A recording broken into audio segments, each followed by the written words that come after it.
Welcome to This Week in Money. I'm Jim Goddard. Today, Ross Clark from chartsandmarkets.com runs down the major markets. He tells us you should have some firm stops in place as the stock market can make sudden corrections this time of year. Ross takes a close look at gold, crude, the U.S. and Canadian dollars, along with the euro. He also has a special offer for our listeners. Dr. Marc Faber, publisher of the Gloom, Boom, and Doom Report, joins us from Thailand to give us his take on the U.S. election. He's not keen on replacing income tax with tariffs, but he is very positive when it comes to keeping gold on hand to preserve your wealth. One of Canada's most successful real estate agents, Allan Mark Angell, gives us an overview on what's happening with the country's most expensive real estate, foreign buyers, and the general state of home sales in BC's major communities. We'll talk to Ross Clark right after this. Don't miss out. Stay informed. Receive the HowStreet.com weekly recap with thought-provoking podcasts, radio, and articles delivered to your inbox. Sign up for the HowStreet.com weekly recap on our homepage at HowStreet.com. Welcome to This Week in Money, the source for market opinions. Here is Jim Goddard. My guest is Ross Clark from chartsandmarkets.com, where you'll find insightful market commentary and timely technical analysis. You can find him on X at Charts by Ross. Welcome back to This Week in Money. Good to be back with you, Jim, and there we are. I just passed Halloween, and nothing special happened here, so that's good. But you do have a special offer for our listeners. Yeah, we're at that seasonal point where we look usually for one good oversold opportunity in October, November. And, from a timely point of view, if we get a signal like that, you might want to take advantage of a subscription offer. We're 25% off for new annual subscriptions. And, send in, take a look at the website, chartsandmarkets.com. And there's a subscription information there on the front page. Ross, how would you describe what happened on the markets this week? Finally, a little bit more of a shakeout, into the middle of the week. The broad markets took a pretty good hit, bounced back on Friday after employment numbers. But, overall, we have been slowly eroding away for about 10 days or so. And getting close to short-term oversold readings, if we were to have just a few more days like we did on Wednesday and Thursday, that can put us into what would be, a normal seasonal low. If you take a look back, take a look at the spiders, the S&P ETF, that one, over the years, a good 80% of the lows happen October, November, with a good retracement rally into December, first of the year. The poor ones retrace usually about 38 to 60%, and most of them, though, go in to make new highs. So if we can get down and get a nice oversold reading, we mentioned this a week or so ago, but if we can get down into oversold and stage just the first signs of a reversal from there, you want to make sure you're on board and have nice tight stops, because this is one of those that if it fails, and the headline examples of failures were 2018, 2007, and 2000. You don't want to overstay the welcome if it starts to roll. But you take a look for the entry opportunity in here very soon, I would say. What's going on with gold? The gold market has given back a little bit during the week. We had this midweek pause, as I say, in the equity markets. Gold, we're trading back at $2,736. This is an all-time weekly high as of this week. Been just a good methodical run on the upside since breaking out at 24.50 back in July. And, we get a little overbought for a week or so and settle back. The support right now, good support, is just under 2,600, probably around 2,550.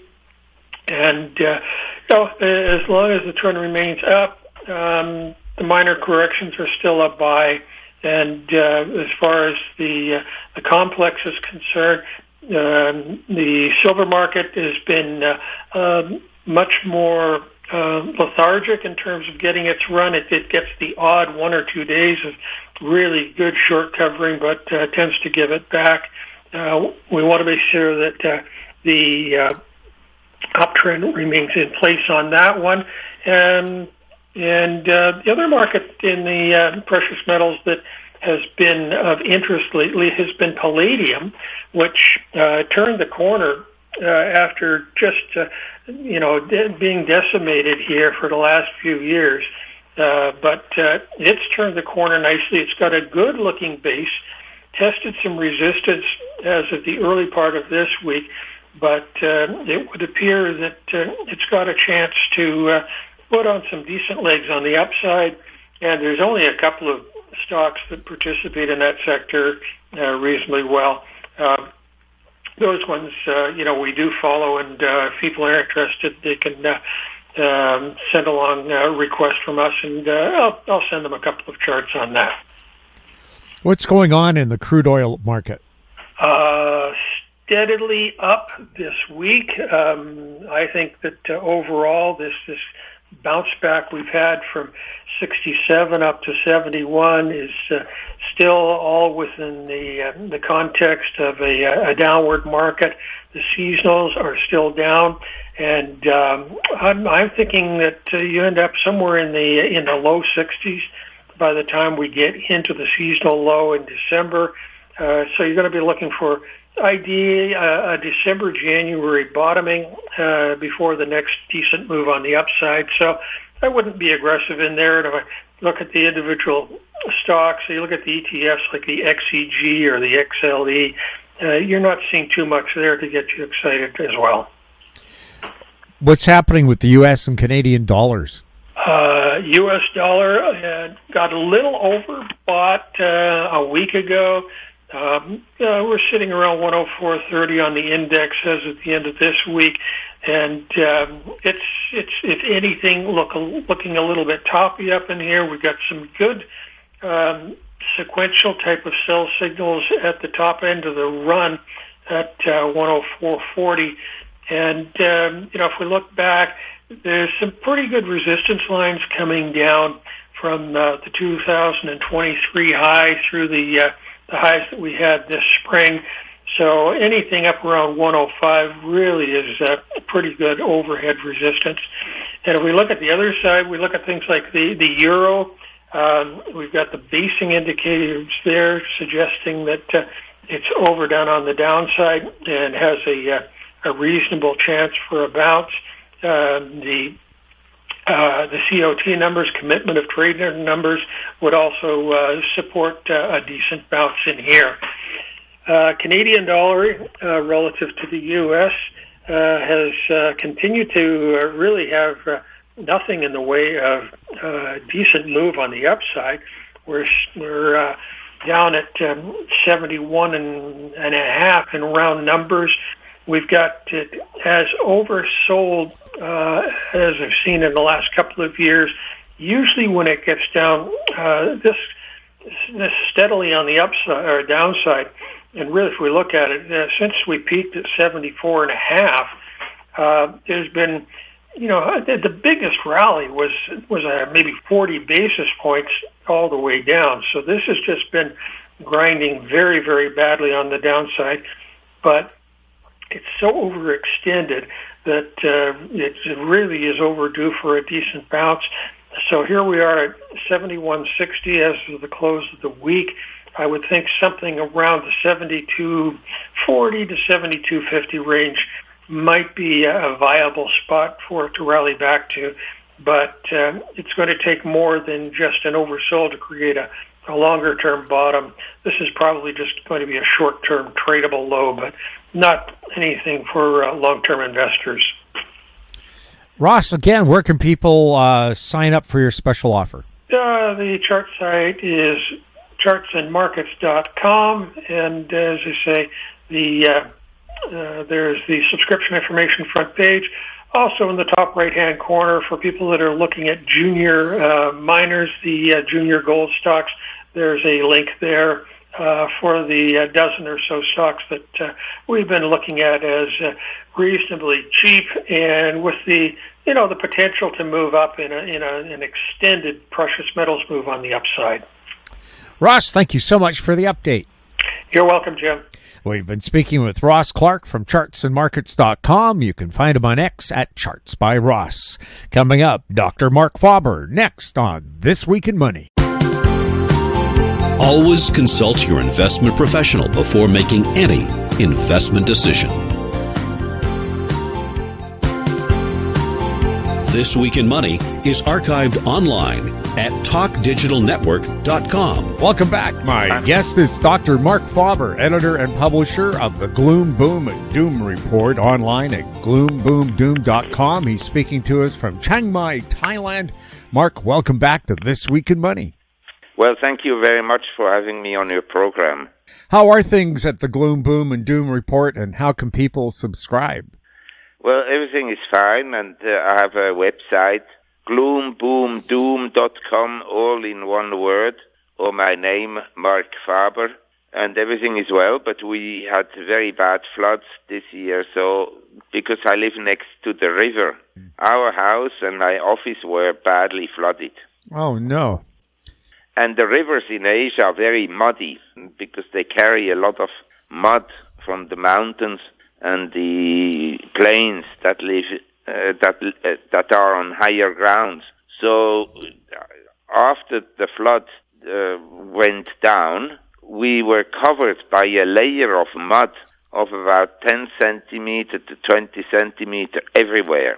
In the drawers, in the fridge, on the floor, and on the land, everywhere. Well, in Vancouver 2 weeks ago, we had a Category 4 atmospheric river that put boulders through houses and washed a house away, and several deaths connected to it. Spain, horrible rain, the most rain they've probably ever had. So it's a rainy year everywhere. Yes, in some areas. Yeah. November, well, Marc, I hope everything is okay, and maybe you'll have some fertile mud to build up the garden. I'm becoming an expert in cleaning houses, so if I ever lose my job as a stock analyst, I can do a job as a cleaner.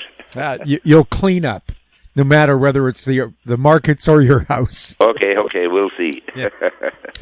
November 5th is the U.S. election. What do you think is going to happen, and what do you think the aftermath could be? The answer is nobody knows precisely. I think Mr. Trump will win, and then, there will be a lot of dissatisfaction. But in general, I think the public will be happier if Trump wins than if the team of communists consisting of Harris and Waltz would win. President Trump's floating the idea of eliminating federal income tax and replacing it with tariffs. A brilliant idea or a dumb idea? In my view, it's a very stupid idea, and it won't work, because the income tax is a principal source of tax revenues, whereas import taxes would never replace that. And I want to make this very clear. Import taxes and tariffs, they can be avoided through smuggling. And nowadays, the smuggling is just horrendous. So the idea is actually impractical, because the U.S. has some free trade agreements with some countries, and these countries would be able to, say, import goods from China and then sell it to the U.S. It's a completely impractical idea. Have you ever met President Trump? No. Have you ever met Elon Musk? No, I haven't. Do you think elections all over the world are being rigged for evil to take power? No, but it's a complex issue to describe what is happening. A lot of wealthy people are afraid to oppose the socialists because they are afraid that they would lose some business and so forth. And they also know that they can bribe the socialists. So they don't do anything. They don't oppose the socialists until the day comes when the rich people lose a lot of money because of the policies that are imposed by the socialists. The socialists come in costumes that are green or outright communist, red, and so forth. So a case is Germany. The economic situation is deteriorating, and eventually the rich people will oppose the socialists and kick them out. But it's amazing how long it takes them to do that. The Dow hit new all-time highs in October of over 43,000 points. The S&P 500 continues to trade close to new all-time highs. Are you bullish on the Dow and the S&P 500 for 2025? This is a very good question, and we need to ask the Fed and other central banks, to what extent are you willing to continue to print money? Because with money printing, everything can go up. But the question then arises, will it go up in real terms, inflation adjusted? And inflation adjusted, say, the stock market in the U.S. peaked out in 2021 and is down since then, inflation adjusted. But, things can go up, and then gold goes up more than the things that go up. So in real terms, in gold terms, the Dow goes down. So it's difficult for me to answer the question because I don't know what the central banks will do. They can continue to print money, which I think they will do. And so the bear market in stocks may not happen in nominal terms, like in the 70s. In the 70s, stocks moved sort of sideways, but they went down, inflation adjusted. And by 1982, they were no higher than they had been in 1964.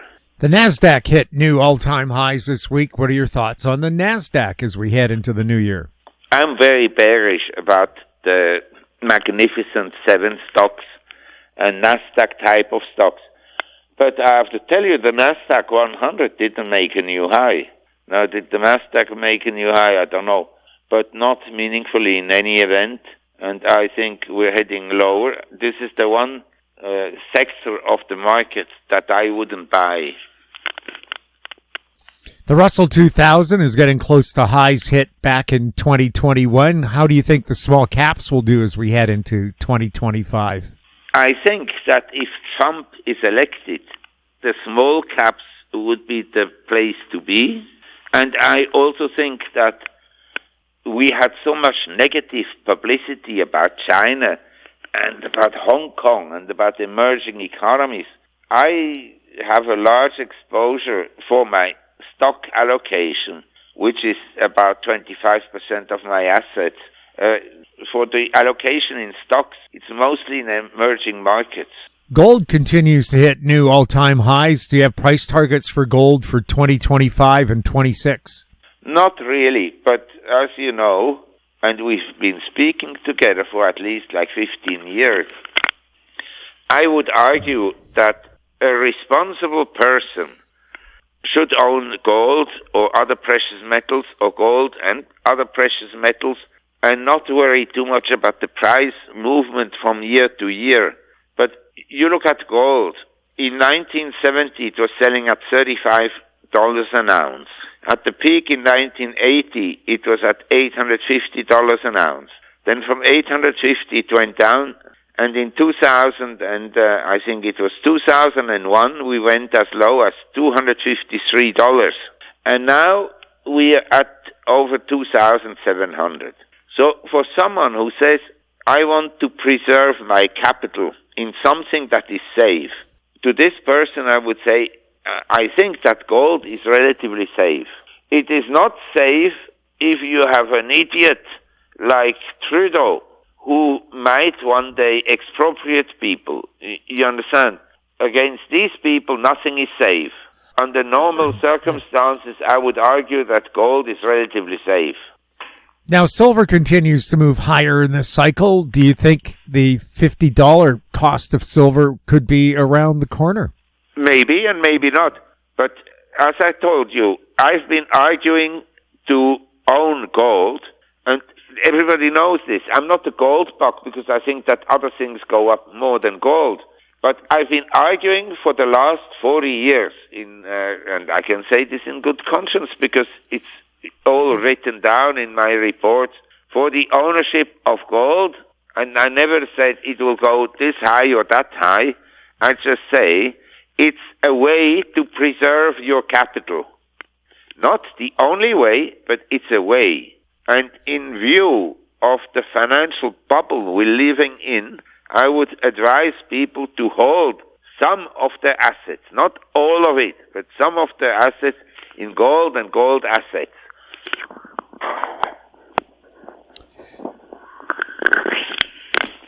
Adjusted for inflation, what would the equivalent of $50 of silver in the early 80s be today? It would be tiny, maybe $5 or even less. The U.S. dollar looks like it's moving higher while the Canadian dollar goes lower. Are these trends likely to continue? Well, this is a very interesting question because basically all currencies are undesirable. And all currencies have gone down against the value of precious metals and of bitcoins. I need to point this out. So my idea is, of course, we need some cash and some assets and they are expressed in dollars or in yen or in Canadian dollar. But in general, the way to hide away from the criminality, yes, they're criminals, the central bankers. They know what they're doing. They're basically debasing the currency. In other words, they are responsible and they do it deliberately. They want to lower the value of paper money. Common people call this inflation. Anyway, now to avoid losing your purchasing power of paper money, I'm not saying it's the only avenue, but it's one of the avenues is to own precious metals. And that I've been advising for the last 40 years, including each episode on your program. Each. Mark, do you recall, I think it was about 10, 12 years ago, people were describing gold as nothing more than shiny rocks? The world has always consisted of lots of idiots. But the reason they called it shiny rocks is because of the academics at central banks and in the financial service industry, because all the portfolio managers, they hate gold because they want to make money out of their clients, and out of recommending a client to own a portfolio of physical gold, they're not going to make any money. So they basically, fund managers hate people that recommend gold. And they hate the fact that gold has outperformed the fund managers in 90% of the cases. Do you think the real rate of inflation is coming down with interest rates? Let's say, in the Depression, we had deflation and interest rates were very low. So you could argue, yes, the interest rates will go down as inflationary pressures abate. But the question is really, we have these huge fiscal deficits in the world, and we have governments, they have these programs, let's say retirement benefits and everything. How do you cut these expenditures? It's practically impossible. And so the deficit will stay high, and it, by definition, it will lead to more inflation. Central bank rates are dropping. Are mortgage rates tied to the rates of central banks? To some extent, but it's a complex issue. And, they cut the rates, but the bond yields in America went up, and the bond market doesn't, the bond market in today's conditions doesn't like central banks to cut rates. The bond market would like to see a depression. So the bond market is selling off. This is a problem for the central banks, and it's not going to go away. Central banks is a complex issue, but the central banks, in their very strange economic theories and in the lack of common sense, have boxed themselves into an incredible incredibly difficult situation. I think, as of today, when I look at the possibilities that the central bank can embark upon for future policies, in my view, there is no alternative for them than to print money. They're going to have to print money. There's no other way out. In democracies, how can you go to the people as a politician and say, you all have to tighten your belt. We're going to cut your pension benefits by 30%. Do you think that government will get elected? Or you go to the government and says, we need to tax you higher. Taxes have to go up by 30%. Do you think he will get elected? No way. So the central banks, in my view, are obliged to sort of print money. And that will lead to more inflation. Maybe not tomorrow, but maybe in 3 years' time. Are real estate markets in Canada and the U.S. in trouble? I think so, because most people can't afford them anymore. But if you print money, it's like with stocks. Maybe in nominal terms they won't go down a lot, but in real terms they can go down. Tent cities continue to pop up in Canada, the U.S., and all over the world. A number of cities are now being referred to as shitholes. Do you think this trend is likely to continue? Yes, until we have a leader who is almost dictatorial and cleans it up. But it's not easy in a democracy to clean up things. Are the C40 cities and 15-minute cities marching forward, and should we be concerned? Well, I don't know for sure.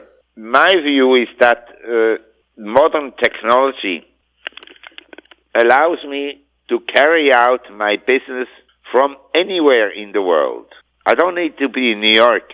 But when I started to work in 1970, I had to be in a financial center.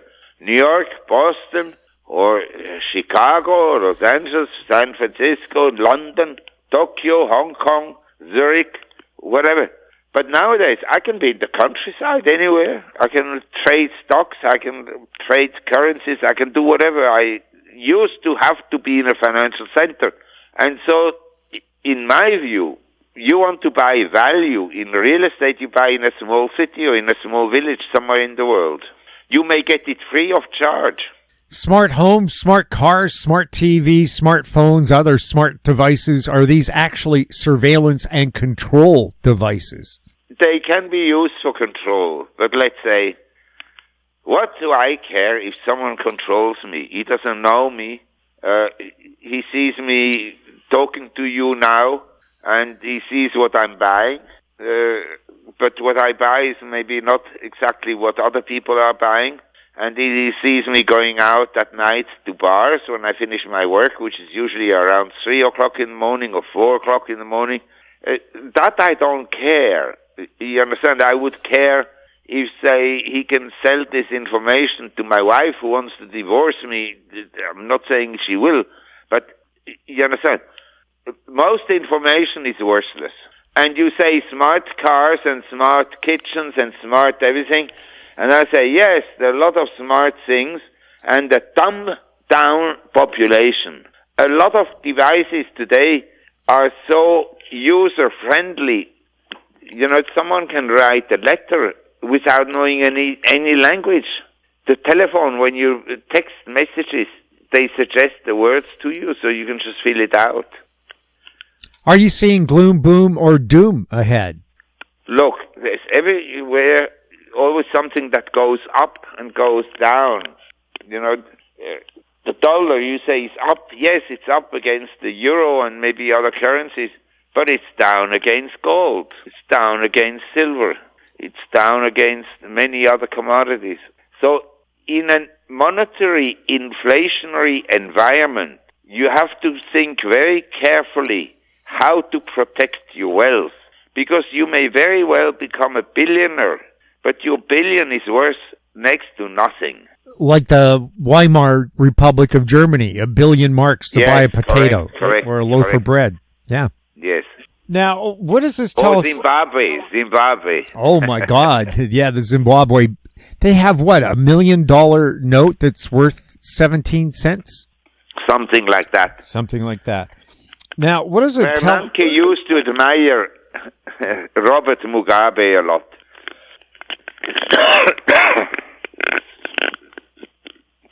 Now, Intel is cutting nearly 17,000 jobs. The U.S. only created 12,000 jobs last month, not the expected 100,000. What does that tell us about what's going on in the U.S. economy?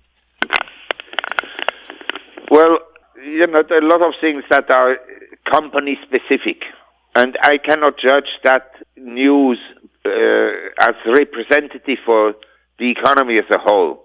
But the figures I analyze, and if I then adjust them for the inflation, the cost of living increases, and I take figures that are more reliable than the figures published by the government. The government is the Bureau of Labor Statistics. They publish the inflation figures. But the government has an interest to downplay inflation. Like in the CPI, they claim that healthcare cost has gone down.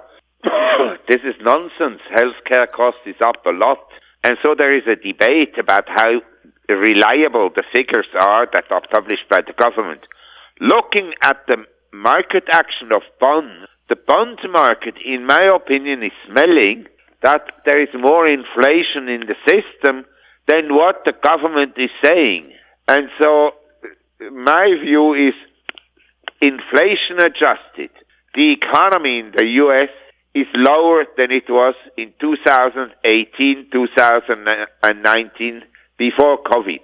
And internationally, the same. It's lower. Are you surprised the price of crude hasn't gone up dramatically, considering how much violence is underway in the Middle East? In the U.S. and Canada, maybe the price of food hasn't gone up a lot, but in other countries it's gone up a lot. And every woman that goes shopping into a supermarket, she will tell you that everything is much more expensive than before. Do you think these huge hikes in the price of food are justified, or are they just gouging? I'm a market economy type. I'm in favor of free markets, and I'm in favor of an ultra-right capitalistic system with very little social consideration within the system. I think the economy would do better by being a more market-oriented and less interventionist-oriented system. And so, in my book, price movements are essential. That prices move up and prices move down. And to blame an entrepreneur for rising prices is, of course, stupid. The prices go up for only one reason, because of money printing by the central banks. Now, I need to point out the problem is that prices don't go up equally everywhere at the same time. When you print money, sometimes food prices go up, sometimes wages go up, sometimes other commodities go up, sometimes real estate goes up, and so forth. These are all symptoms of monetary inflation, and the monetary inflation, I need to emphasize, is created by central banks, nobody else, central banks. And central banks are agents of the government. In British Columbia, 4 out of 5 jobs created are government jobs. Is that sustainable? Yes, it is sustainable until all jobs are government jobs. And then socialism, communism, main goal is namely the essentially nationalization of all industries and all workers has been achieved. Then everybody will work for the government. And that people who vote for the government has to decide, do they want that or not? It seems to me that people are so dumb that they vote themselves into slavery, and not slavery which is run by a smart entrepreneur who would say, okay, my slave, he does a good job, I give him more food, I educate his family, but this slave system by the government is run by complete idiots, and you have the best example in Canada. What's the solution? But what do? Yes. You accepted the Canadians voted for this idiot. It's been a minority government the last 2 elections. well, he still has a lot of power. Mm. And the media is silent. They're afraid of him. The federal government in Canada does pay huge subsidies to mainstream media. Of course, they own them, basically. Yeah. I have to say, we don't get those subsidies. I hope not. We just try to find out anyway, what's going on. We're coming to the end of our discussion. Yep. So, you may have one or two other questions. Well, the basic one is, what's your overall feeling here? Are we going into a depression, a correction, or are good times going to continue on the stock market, but perhaps not in the real economy? In my view, also analyzing, let's say, spending patterns of individuals in the U.S. and in Europe, unquestionably, 70% of people are worse off than 5 years ago. Unquestionably. Look at the statistics. How many people live paycheck to paycheck? They're already enslaved. You can work for a company. You're not allowed to voice your opinion because the company will say, well, if you say this, we're going to fire you.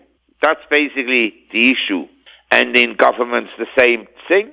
So it's an unpleasant situation, and I hope we get people and elected officials that see this and fight. I mean, Trump is an example. I'm not an admirer of him, but at least he has some common sense, and he sees the danger of these kind of left-wing, unpleasant people who are also extremely dictatorial. They don't like people who think freely. They don't like the truckers in Canada. The truckers are heroes, in my opinion. But, the government can do a lot of bad things to them. They can shut down their bank accounts and. And that happens in a democracy. No king, no emperor has ever had this power. Mark, where can people follow you and subscribe to the Gloom, Boom, and Doom report? Well, it's very kind of you to mention it.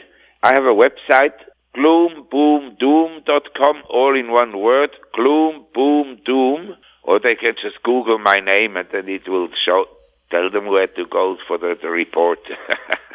Mark, thank you so much for being on This Week in Money. Well, it's my pleasure, and I wish you and, of course, all your listeners and viewers and so on, wonderful festive season.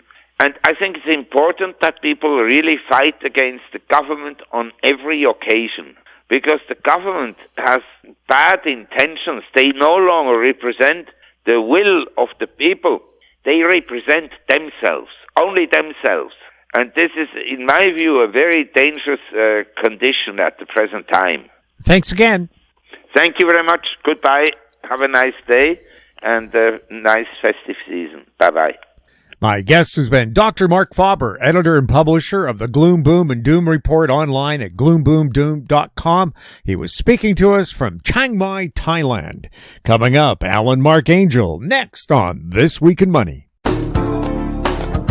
Don't miss out. Stay informed. Receive the HowStreet.com weekly recap with thought-provoking podcasts, radio, and articles delivered to your inbox. Sign up for the HowStreet.com weekly recap on our homepage at HowStreet.com. This Week in Money is archived online at TalkDigitalNetwork.com. Welcome back. My guest is Allan Marc Angell, one of the top realtors in Canada. He's sold more than 4,000 properties. He's located in West Vancouver, BC, Canada. Online at theangellgroup.com. That's ANGELL group.com. Allan, welcome back to This Week in Money. Glad to be here. How are things going at Angell Hassman? Well, the market... The housing market's awful, but we expanded our company last year. We now have offices from Whistler to Kelowna, and our new offices, even though I've got 90-some guys in West Van, I've only got about 55 in the other offices, but the other offices, that in Port Moody, Abbotsford, Langley, White Rock, they're doing 70% of all our sales. So it was the best move we could have made. West Van, for example, they're doing less. They're doing less than one sale a realtor. Last year, West Van was the lowest area in the Greater Vancouver. They did 0.8 sales a realtor. It's close to 700 sales and 800 realtors in West Vancouver. So it was the lowest of any area. The top selling area was Squamish at 6.5 sales a realtor. Now, West Vancouver sustained some very significant water and mud damage from a rainstorm on BC's election day. In fact, out of categories 1 to 5 when it comes to atmospheric rivers, it was a category 4. Does storm damage like that affect the value of homes in the area?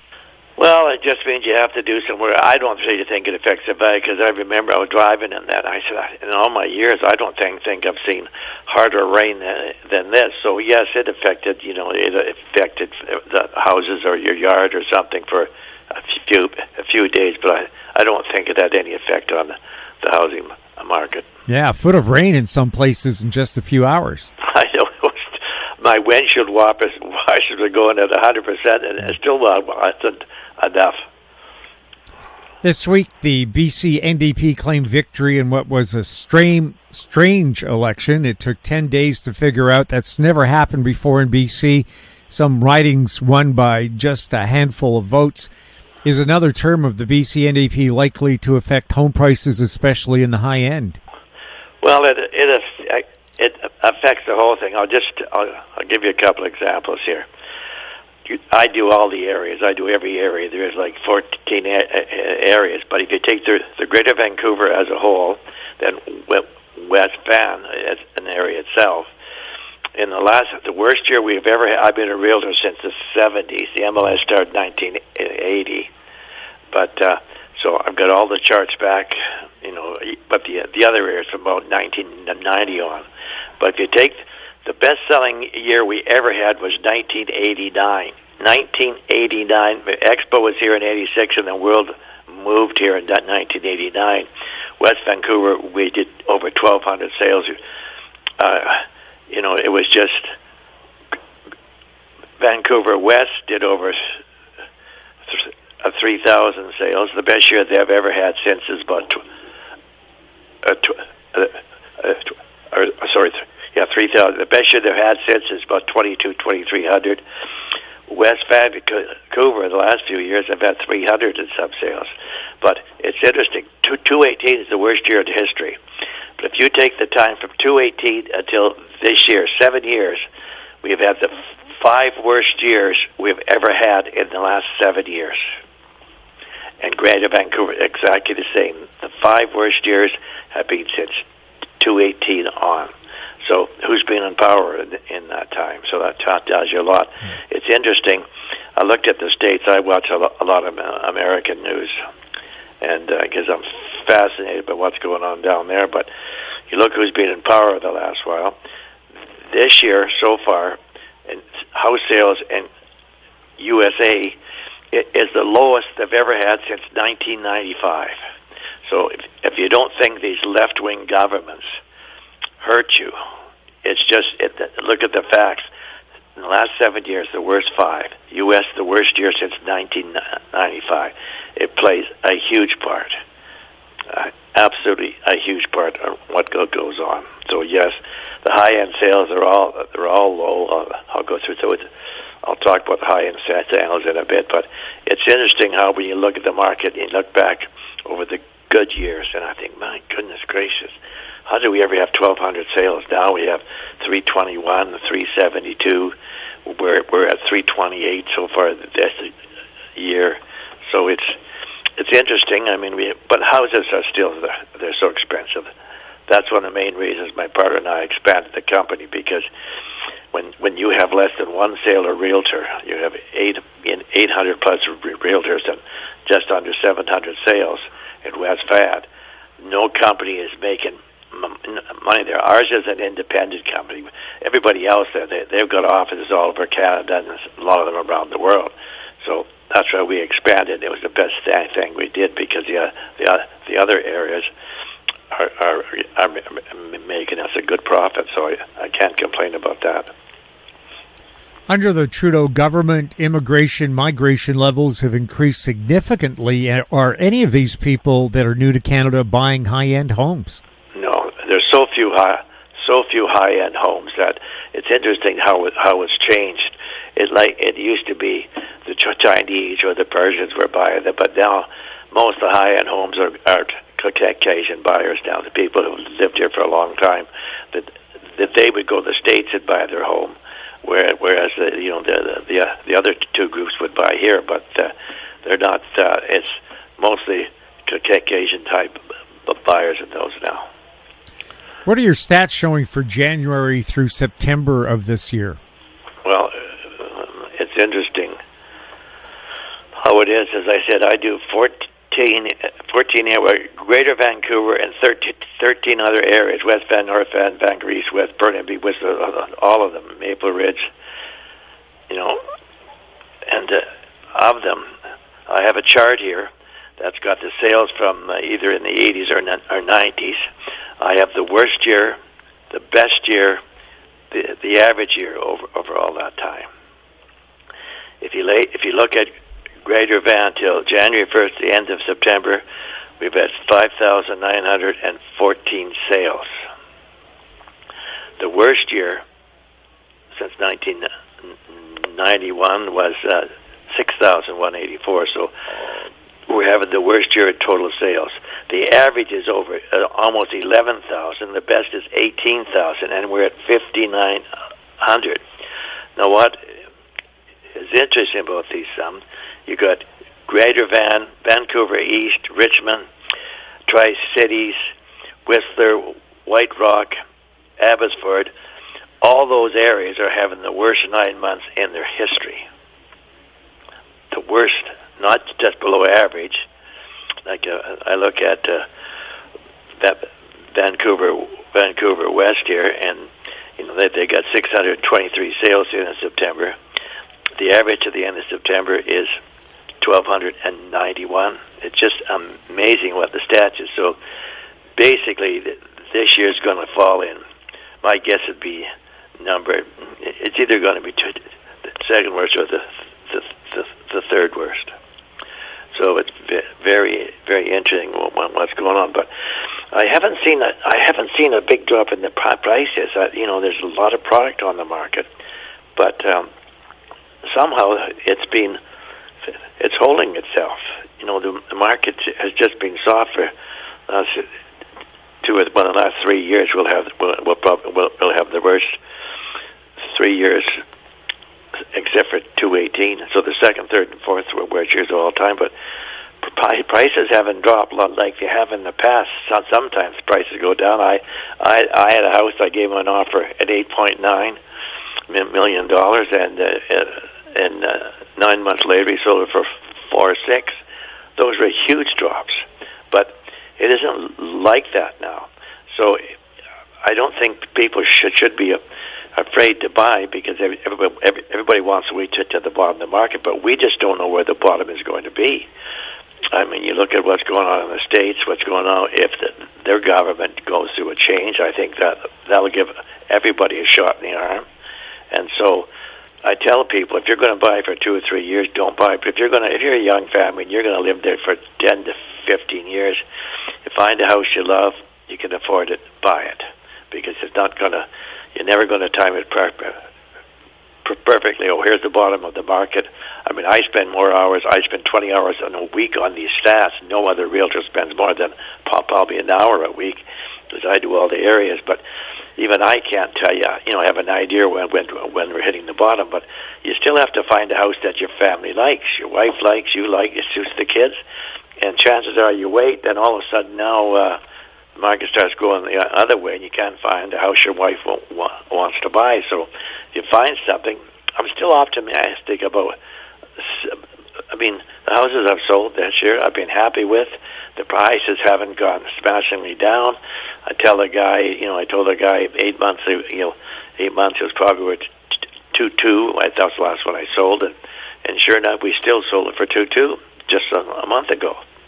So market isn't as bad. The stats are terrible, but the market isn't as bad. Now, whether or not it'll change, because the amount of product on the market is insane. And so, no, it's a terrible market, but if you have to move, you're going to stay there 10 years or more, buy the house. Are the months of inventory continuing to increase? Well, it's interesting because I do an odd stat. I look at all the houses on the market. Okay, if I take the Greater Vancouver market, I say how many start. They start the year in January with 3,000. Then next month we had 3,500 or so. It goes up and up, but now it's getting the end of the year. They're coming down. But I totaled that at the end of the year, even though it's kind of the same houses over and over. It gives you how many houses were actually on during that time. It amazes me from my stats from in the 90s, about 25,000 is the average, 26,000. The last 3 years in Greater Vancouver, it's been 44,000, 45,000, and at the end of this month here, we're at 49,000 total. So damn near twice as much as what the normal is. So that's a scary sum, but their houses, there's just not enough sales. And you have to price your home well. I mean, I was in a house a while ago, and I told them, there's 70-some houses in the area in the market here, and everybody wants more than their house is worth. And I said, they're only selling 2 houses a month, and there's 72 to choose from. So, I mean, what chance you have to sell? If it isn't undervalued, it won't sell. You don't have to just dump the price, but, I mean, a few $1,000 depending on the price of the home. If you get a good realtor who knows what they're doing, but, I mean, unfortunately, most of the realtors don't spend that time on the stats. They know the market's slow, but I can guarantee you I go out and just about ask any realtor in whatever area they're in. I remembered when I opened my Port Moody office last year, and this is a very, in fact, my top guy in Angell came from Port Moody last year. These guys very successful, but they didn't have a clue how many houses were soft. They knew it was soft, but I said soft. I opened up in Barsh last year. I said, how many sales in January? They didn't know. And I said, well, you had 48 sales in Port Moody in January. The worst January in history was 58, so you're 10 below the worst. 10 below the worst this January. And so that's stuff you have to know as a realtor. But if you're not taught that, like I just worked all the time, so I try to find new charts of doing that, because these are stuff you got to give your people. And I'm amazed how many, when I go in, I say, well, how many houses are in the market in your area? How many houses are being sold a month? The realtors don't take the time to do that. There's so few, and I'm amazed at successful realtors. They don't know that, but then they were never taught that. I learned these things because when I started selling, I stuttered so badly. I wasn't a salesman type or car salesman, but so I developed all these charts of graphs. So I said, here's what is going on. When you see what's going on, it's amazing what choices you can make. The proper price of your home. But the realtors, a lot of my age has now taught them how to do these things, but you still have to take the time to do the stats. All areas. I had a house appraisal I had to do. And I said, no, they wanted, 4.7, 4.8, 4. I said, no, it's worth in the 3s. So I spent an hour and convinced them it should be under 4. And they said, well, why is Burnaby and Richmond so strong? So strong. Who told you? Well, my two best friends are there, and the market's fine. I said, the market's not fine because I have that. I said, here's Richmond and Burnaby. They're having the second worst year they've ever had. But the realtors don't do these stats, so they don't know. And that's why you're a good realtors. I mean, they are so important because this is money in your pocket. And if you don't pay attention, that man, I told him when he gave me 8.9, if you don't take this, you're insane. And but he did want to move for 6 months, and then he sold for 4.6. He was moving back to the States.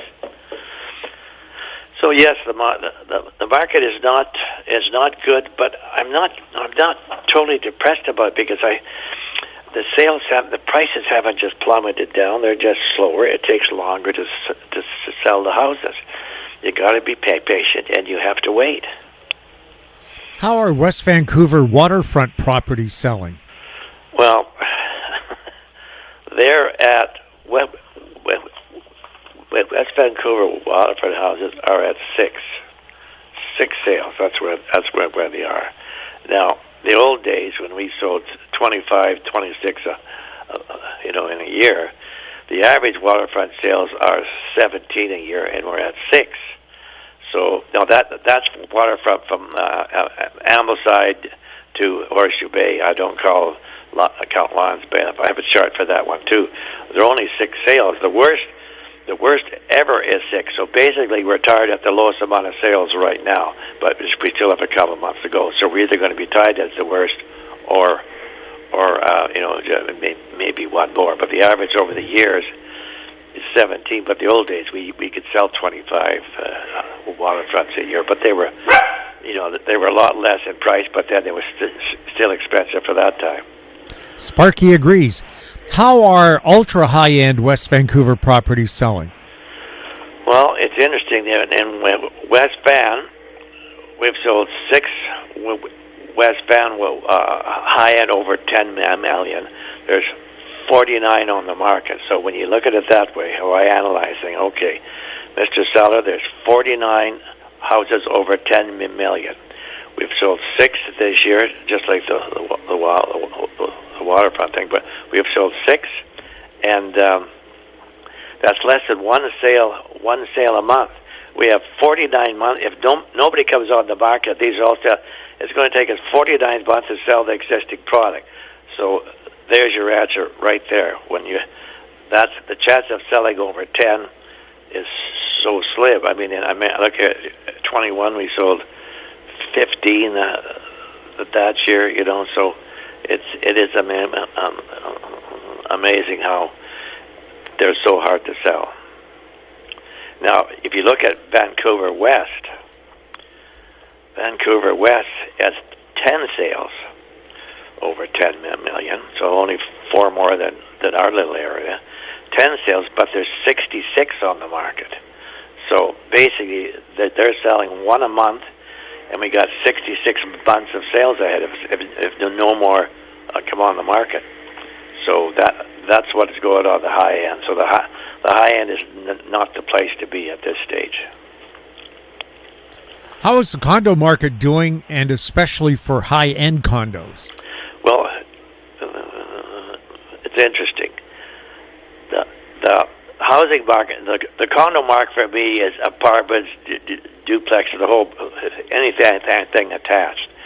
Apartment market is doing very well, and it hasn't changed. It amazes me when the house sales are so bad.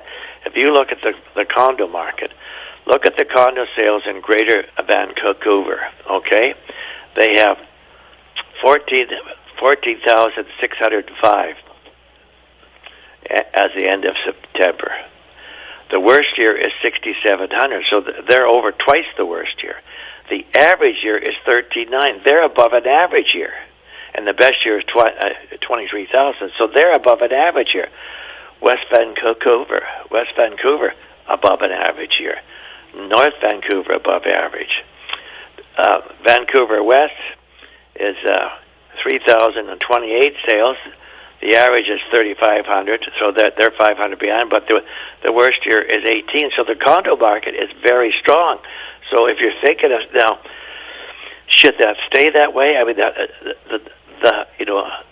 housing market is awful, but a lot of these people they're selling their houses. They're going to buy a condo, but I don't know how we can maintain selling more than an average year at the condo market. It's probably a good time to unload your condo because they're still doing well. Now, if it does change, then they're going to slump for sure. I'll give you an example at the high end. Okay, if you look at sales in West Van over $6 million, how many condos we've sold? In history, we've sold 21. The first one was in 2015. It was 61. That's what the price was. But if you look at this year, 2024, 7 of them be this year. 7 of them have sold between $6 million and almost $10 million this year, and there's 21 in total from 215. In 22, we only sold 1. 21, we sold 3. 22, so this has been the best year for the high-end condos we have ever had. So that tells me if you're thinking of selling a condo, you probably should do it now because the market is quite strong. So it makes no sense when you talk about the housing market, how bad it is, and yet the condo market is doing quite well. So, even the only area that's behind, I divide my areas up like Vancouver West. I do downtown sales. Downtown sales is only 1,346. The lowest is 15 to 54. So downtown sales are lower than the worst year of all time, but that's the only one. Last week, the Bank of Canada dropped the bank rate by 0.5 point to 3.75%. With lower interest rates, is it still tough to get a mortgage? Well, it's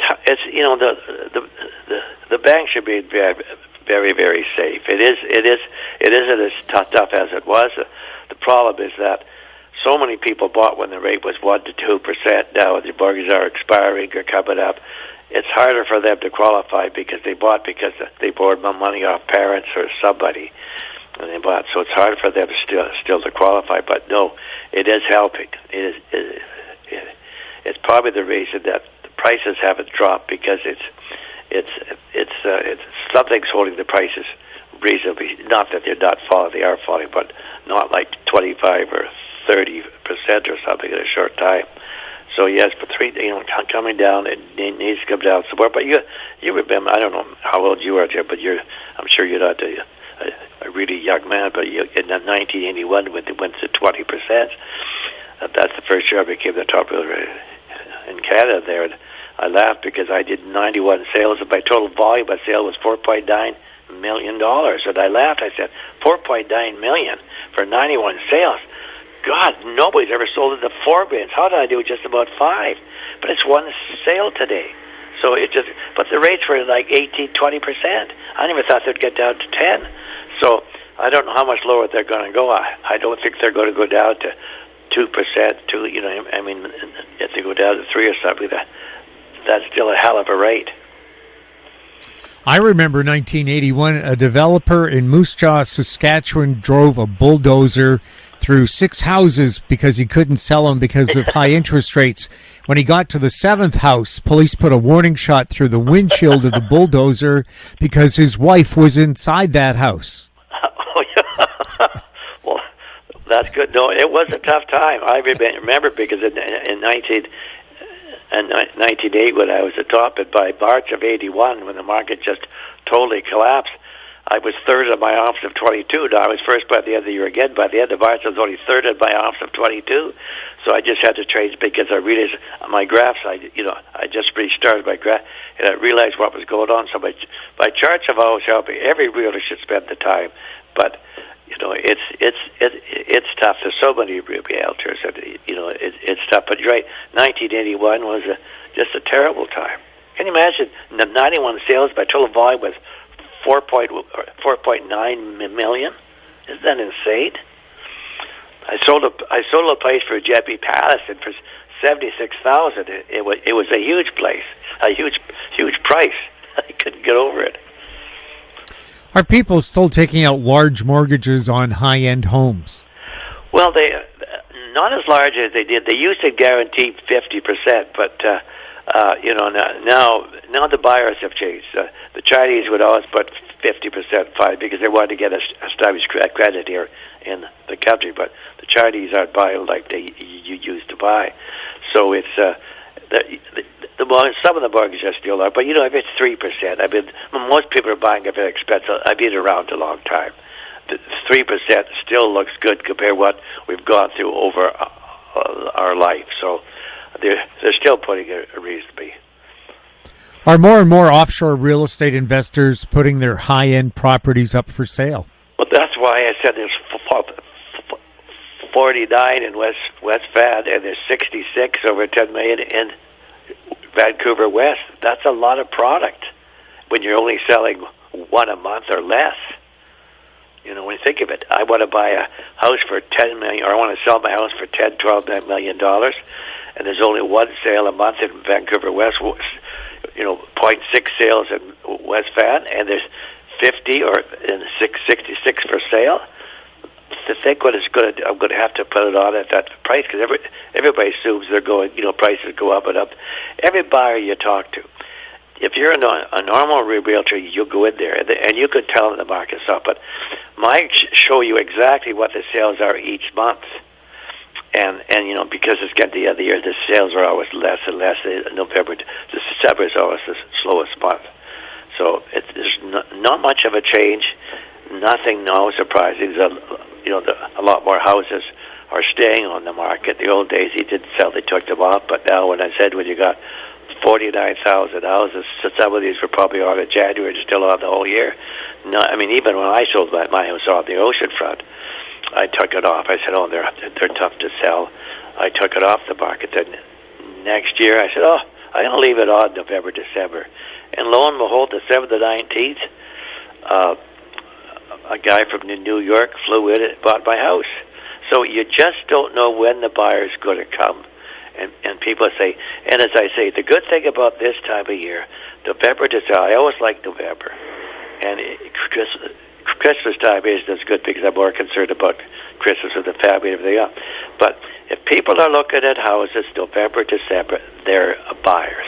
Springtime, everybody's tired of being in the house and want to go look at houses. November, December, great. I expect to have good sales of the property because these are buyers. If I call you for a showing on your house, you have a good chance they're going to buy a house in the next day or two. Whether or not it'll be yours, but one of the ones they've seen in the last 7, 8 houses they're going to probably buy. So this is a good time to have your home for sale because everybody takes their house off the market. The inventory is dropping and dropping. It'll go down. You know, it starts the year off. We start the year at 254 houses, and now we went up to 579. Now we just dropped to 528. So it'll be in the 300s by the end of December. What percentage of sellers list their homes at a price where the market currently is?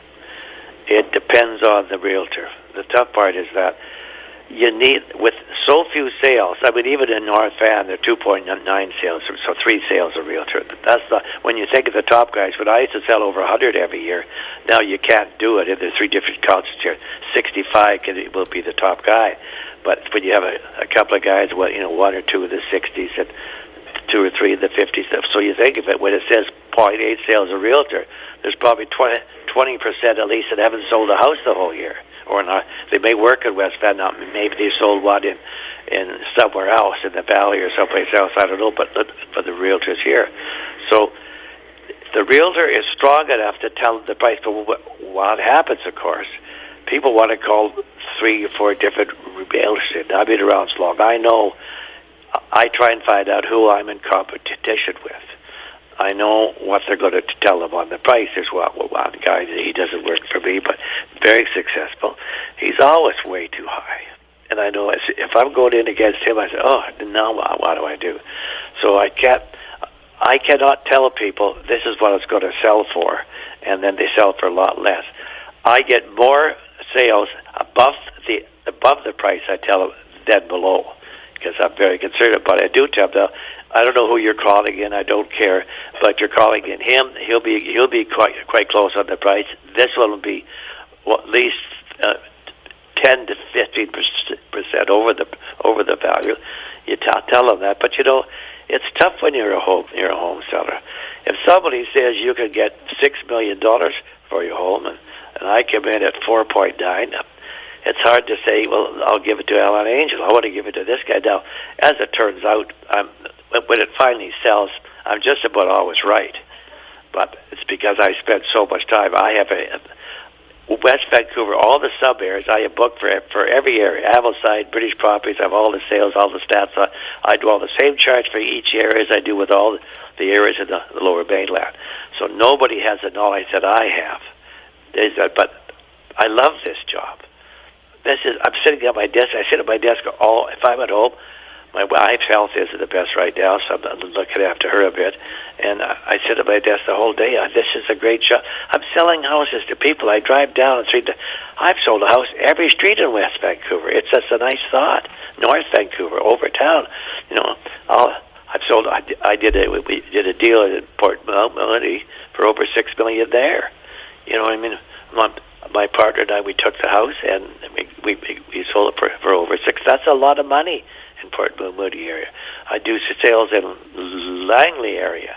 The only thing I don't like about that is that everybody wants to see a house on Friday night. Well, it's like a 2-hour drive. It's quicker to drive to Whistler from West Vancouver than it is to Langley or White Rock or something. But I still go, if you like if a lot of my clients have, the grandkids that are buying, so I feel obligated to take care of them, and that's what I do. Could the current market be an indicator of what to expect in the spring market? It'll depend on what. I really think it depends on what happens on November 5th, because if Harris is still in, the Democrats are still in. It's going to be. You've got the worst year of sales since '95. It'll be even worse because I watch American. My wife has it on all day long. I've always loved politics. I wanted to run for mayor, but she wouldn't. My wife said, "No, you're not doing that. That's a terrible thing. You either liked or hated." And so I watch America. I have it on. I like to work what I have on the news, and so I have it on all the time. And it shocks me what's going on there. But the Trump guy gets in, whether you like Trump or not. I remember when Harper was our primary. I didn't like Harper, but I thought he did a great job. And I think we're much better off with Trump down there than we are with anybody else, because he'll certainly hurt the economy there. I mean, he'll certainly help the economy for sure, but you don't know who's going to get in. My wife and I decided Trump's going to be assassinated. We talked about that prior to the first assassination. I said these Democrats are calling him all these names. I remember when I was a young man, we talked about Hitler, and I think I fantasized if I could go back in time, I'd go back and shoot the guy. So that stuff is just, I can't handle that stuff. I want the guy that's going to make the country safe and prosperous. I don't care what his name is. If they can do that, that's what we need. I don't want to be losing money on my investments. I just want to be able to work and make people make money. Every young kid, they have to put money off the parents. But there's still a lot of sales, so we can't complain. Currently, is real estate in a buyer's market or a seller's market? Oh no, it's a buyer's market for sure. Because there are people who have to sell. There's foreclosures and things like that now. People have to sell. So yes, it's a buyer's market, but it's not one of those buyer's markets where the market's just been coming down 20%. It's going down another 25% next year. That's not the type of market. It's just a slower market. A lot of houses are staying on the market. People would leave them on for 3-4 months. They would say they get stale. Houses don't get stale. I never think of house getting stale. It could take a year. It could take a year to get sold, but I still expect to get the price that I told that I would probably get. But I'll tell I won't keep. 5 months later, it's gone down maybe 5 or 7%. But you keep your people informed and what is going on. So yeah, it's better to be a buyer. Unfortunately, there are people. Sometimes you have to move. Your business has changed, or you got divorced. So people sometimes have to sell.